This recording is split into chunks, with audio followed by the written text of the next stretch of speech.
micro là. Yo mon gars, dans 850, aujourd'hui on va parler du poteau, du daron, Bon, je crois que je la refais. Non, non, refais-la pas. Sans balade. Donc aujourd'hui on va parler de Classinetan, donc c'est le daron du vlog, et je vais t'expliquer pourquoi c'est le daron du vlog. Donc, c'est un gars qui a eu un parcours quand même c'est quand même un combattant. Moi je le respecte parce que avant de d'être sur la toile il a fait beaucoup de choses. Donc là attends, juste par curiosité j'ai été sur Wikipédia et je vais juste reprendre deux trois trucs qu'ils ont dit intéressants. Ils ont dit que la vraie explosion de la popularité de la chaîne commence au mois de mars 2015. Moi je suis étonné, je pensais même que c'était avant, parce que lui le vlog, à mon avis, c'est même sûr, il y a beaucoup de FR et de US qui sont inspirés de ces vlogs et qui sont lancés dedans et qui ont percé en quelque sorte. C'est lui leur daron. Il n'y a pas à chipoter, c'est lui leur daron. Bon, c'est vrai que moi, je regardais ces vlogs parce qu'en fait, une fois, j'étais tombé sur un site, sur un lien où il parlait d'une vidéo de lui, et ça remontait avant 2015. Donc pour moi, c'est étonnant qu'elle a vraiment percé en 2015. Pour moi, elle a percé bien avant, parce que à l'époque, quand j'avais regardé ses premières, enfin, c'est pas ses premières vidéos, mais bon, en tous les cas, donc là, attends. Qu'est-ce que je voulais dire? En tous les cas, oui, il a des formats de vidéo entre 8 et 10 minutes, si je dis pas de bêtises. Là, je regardais, parce que ça faisait un moment que j'avais pas été voir, checker ses vidéos. Parce que si tu veux, pour moi, les vlogs, c'est un petit peu trop personnel, tu vois, mais bon, tu sais, maintenant, avec l'internet, avec les réseaux sociaux, t'as l'impression que tout doit être dit, que tout doit être montré, que rien n'est choquant. On paye les pots cassés. Ah, tu vois, en internet, on a la facilité, on a tout ce qu'on veut, on peut acheter, commander à travers le monde, de tous les pays. Par contre, ta vie privée, zéro. Hein, elle passe à travers tout. Voilà. Et pour moi, les vlogs, c'était un peu trop personnel. Mais, faut avouer que Senetan, il est vraiment dans le délire où entre 8 et 10 minutes de vidéo, tu t'ennuies pas. Tu vois, tu t'ennuies pas. D'ailleurs, je vais aller checker vite fait, histoire de voir. D'ailleurs, je l'ai mis dans mes recommandations des chaînes de Daron du Game, parce que pour moi, il le mérite. Même s'il en a pas besoin, tu vois, là, je regarde, il a plus de 3 millions, il a 3 millions 8 abonnés. Il va passer les 4 millions, c'est énorme, c'est un truc de ouf.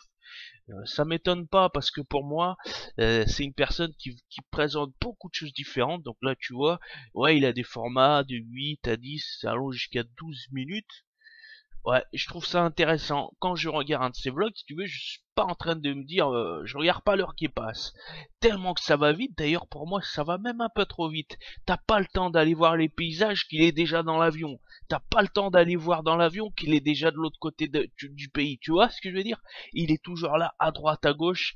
Il a des caméras, il est équipé, il a le fantôme, tu sais, le drone. Bon, moi je suis pas fan des vues aériennes, je suis pas fan, je suis pas fan. Je préfère la vue du terre-terre, tu vois? Je préfère la vue du terre-terre parce que le drone, quand t'es au-dessus comme ça, bon, c'est vrai que c'est joli sur l'instant, mais quand tu fais ça sur toutes les vidéos, c'est un petit peu blasant. Voilà, moi je préfère vraiment au contact du bitume.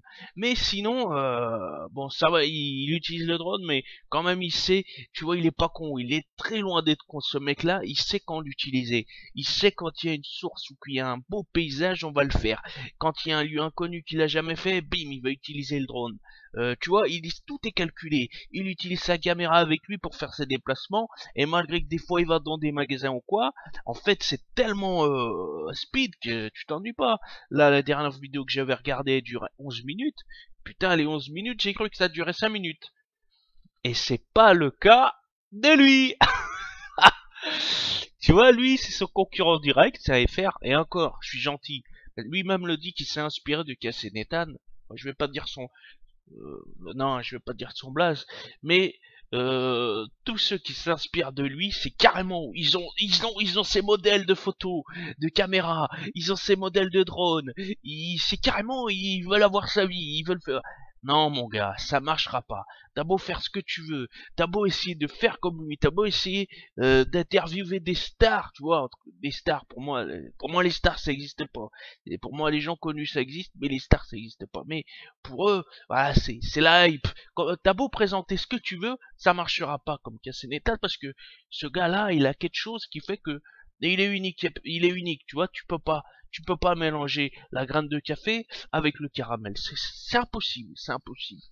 Et encore, franchement, j'ai rien contre les vlogueurs FR ou même les autres vlogueurs US, mais c'est pas du tout du même calibre, tu vois. Toi, alors, t'auras beau essayer de peaufiner, de t'améliorer, de copier ouvertement, ça marchera pas. Bon, ça marchera pas, quoique quand même son concurrent FR, il a plus de 500 000 abonnés, mais c'est pas étonnant parce qu'en France, si tu veux le vlog, c'est vrai que ça commence à percer depuis un an, peut-être même un peu plus, euh, mais en France c'était pas vraiment connu le vlog, tu vois, c'était pas vraiment connu. C'est pour ça qu'il a grimpé autant d'abonnés et en plus de ça, le FR il s'est investi, il a acheté beaucoup de matos. Donc forcément, t'investis le matos, c'est déjà 50% de boulot. Après t'as 20% de montage, et les 30% qui restent c'est les déplacements et les corrections et tout, comment bien filmer. Voilà. Et ta personnalité, très important aussi la personnalité. Voilà aussi, bon tu sais moi j'aime pas sucer les youtubeurs ou quoi que ce soit, mais quand il y a quelque chose de bien, il faut le dire. Quand quelque chose me plaît, il faut le dire. Voilà. Moi j'ai justement parce que j'ai pas beaucoup de choses que je kiffe, et ben si je le dis pas, bah on sait pas ce que j'aime. Donc quand il y a quelque chose qui me plaît, voilà, je le dis. Et je trouve que les gens, ils sont un petit peu trop... ils critiquent facilement. Par contre, quand il y a quelque chose qu'ils aiment, ah là, tu les entends jamais. Hein. Tu les entendras jamais. Hein. Jamais, jamais. Alors moi, oui, peut-être que je peux critiquer aussi pas mal de fois, si, ça, tu vois. Mais, quand il y a quelque chose que je kiffe vraiment, je le dis et j'en fais une vidéo. Et en plus de ça, il méritait que je la fasse. Ça faisait un moment que j'en avais parlé dans une vidéo, mais j'en avais pas fait un sujet juste sur lui. Voilà, donc c'était tout pour moi. Euh, ouais, je suis quand même assez content de voir que il y a des personnes comme ça sur YouTube qui traversent, qui se bougent, qui vont à droite, à gauche. On sent qu'il a de l'inspiration et qu'il donne tout dans ses vidéos. Et, euh, et voilà, donc de toute façon, il va continuer encore longtemps. Son avenir, il est déjà tout tracé. C'est limite, le mec, il peut faire des films, il peut faire des séries, il est producteur, tu vois ce que je veux dire. Il est loin, le gars. Voilà, c'était tout. À plus tard.